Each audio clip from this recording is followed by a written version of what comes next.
muscle loss, crashing energy, that sunken, hollowed out look people call or Ozempic face. Those are the most common complaints that I hear about weight loss peptides. And losing 59 pounds, I didn't get a single one of them. And here's why. I am Leanne, biology background, former field researcher, and now deep in peptide research. I get asked constantly how I avoided the stuff everyone else seems to run into. So let's actually break it down. If you've spent any time researching GLP-1s or weight loss peptides, you've seen it. The before and afters where someone drops a huge amount of weight and yeah, they're smaller, but they look depleted. Sunken cheeks, flat, stringy muscles instead of toned, and low energy that doesn't bounce back. And that's not really a mystery. When you lose weight fast on a single appetite suppressing compound alone, your body doesn't discriminate between fat and muscle. And nothing is specifically supporting your skin structure while the volume underneath it disappears. Here's the thing.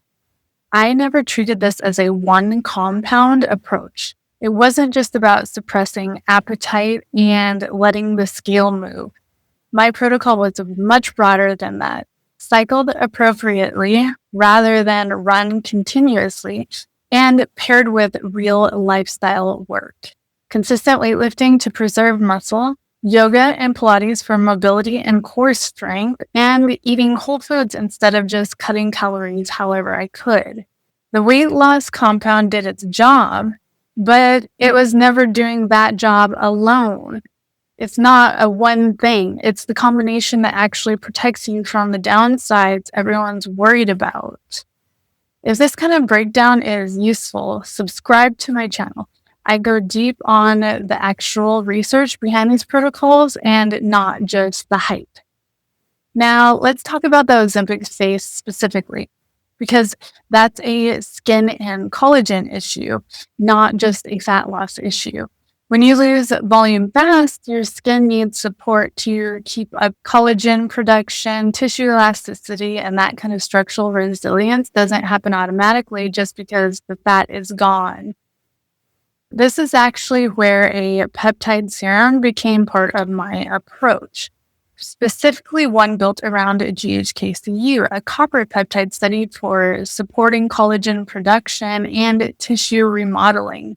I used it consistently on my face throughout the process, not just when I noticed sunken skin, but I started it early on. I'm not going to tell you a serum alone prevents Ozempic face. That's not how any of this works, and I'm not interested in overselling it to you, but paired with the broader protocol, the training, and the nutrition, it was one more piece supporting my skin while everything else was changing fast. That's the whole philosophy here. No single magic compound, just every piece doing its actual job. So if you're worried about muscle loss, crashing energy, or that sunken look, the answer isn't to avoid weight loss peptides altogether. It's to stop treating them as the whole plan instead of part of the plan. If you want to know exactly what my full protocol looked like, including the serum that I used, comment protocol and I'll walk you through it.